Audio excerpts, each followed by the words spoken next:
Ustaz, bagaimana hukumnya mengazankan mayat sebelum dikuburkan? Sebab dosen saya mengatakan itu haram, sedangkan di kampung saya itu dilakukan.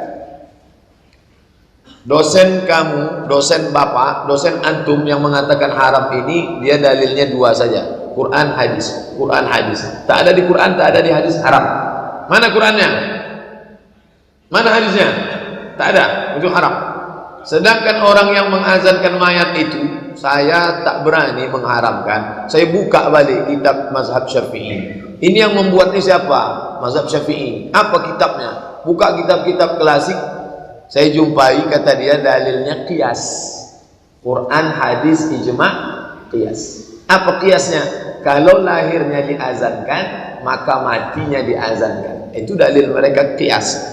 Apakah Ustaz Abdul Somad nanti kalau mati kami azankan? Tak usah. Jadi kalau saya mati, tak usah azankan. Makcik saya meninggal, saya pas di samping kubur.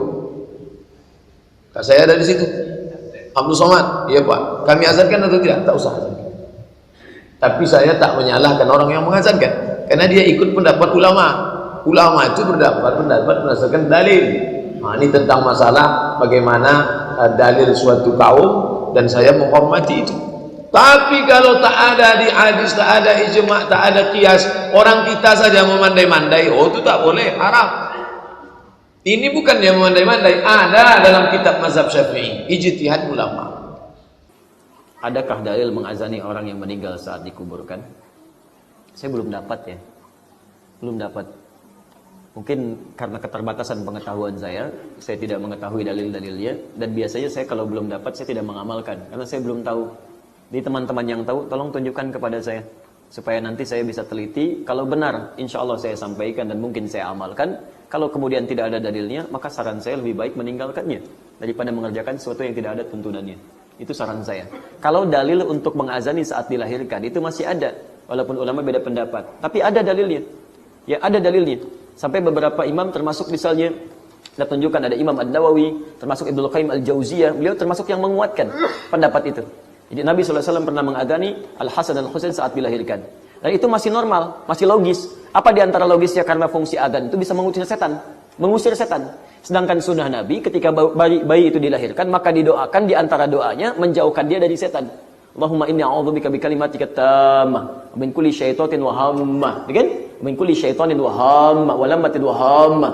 Ya Allah, saya berlindung kepadamu ya Allah dari keburukan yang menimpa anak saya ini, dan dari godaan setan, dan dari segala keburukan-keburukan, dari hal yang buruk yang menimpanya dalam kehidupan. Dijauhkan dari setan, sedangkan fungsi adzan itu mengusir setan. Coba lihat di Abu Dawud nomor hadis 666. Idza udzina, kalau adzan dikumandangkan, fafarra syaitanu wa alaihi dhurat, maka setan itu lari sambil terbirit-birit. Jadi kalau adzan berkumandang, setan lari. Makanya antum punya teman non muslim jalan, adzan berkumandang, itu non muslim bisa mengingatkan. Pak, apa enggak salat dulu? Sudah adzan. Karena setannya enggak ada. Faidah tuwiba, kalau adzan selesai dikumandangkan, ada setan balik lagi menggoda orang lain. Makanya orang Islam bisa jawab, tenang, baru adzan, belum qomat. Setan balik lagi. Sama qomat juga begitu. Sampai Anda akan sholat, saat akan sholat biasa, tapi begitu takbir kata Nabi, udhkur kada, udhkur kada. Setan itu akan berkata, ingat ini ya, ingat itu ya. Nggak percaya, silahkan nanti saat zuhur. Begitu Anda takbir, di benak Anda akan muncul banyak hal yang akan diingat. Ingat ini, ingat ini. Sampai ada juga ingatan, ingat kata Ustadz Adi, setan itu menggoda, padahal setan. Begitu goda. Hatta la yash'urul musalli kam raka'atan yusalli. Sampai ada orang sholat tidak sadar berapa rakaat sedang menunaikan sholatnya. Itu kata Nabi. Makanya ketika Maryam dilahirkan, bapak ibunya berdoa. Quran surah ketiga ayat 36. Wa inni sammaituha Maryama wa inni u'idzuha bika wa dzurriyyataha minasyaitonir rajim. Jadi kalau dalam saat keadaan dia masih hidup, baru dilahirkan, itu kesunahannya ada. Walaupun ulama beda pendapat, tapi nggak ada masalah. Anda mau ngamalkan silakan, tidak juga nggak ada masalah. Karena fungsi adzan itu satu mengusir setan, kedua memanggil orang sholat. Makanya diperdengarkan kalimat-kalimat thayyibah supaya dewasanya terbiasa mendengar kalimat itu. Tapi kalau sudah meninggal dunia, orang meninggal dunia itu, maaf, satu, sudah nggak sholat lagi.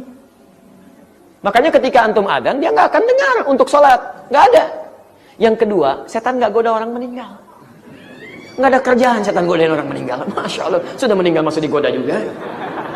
Setan itu punya masalah itu. Ya.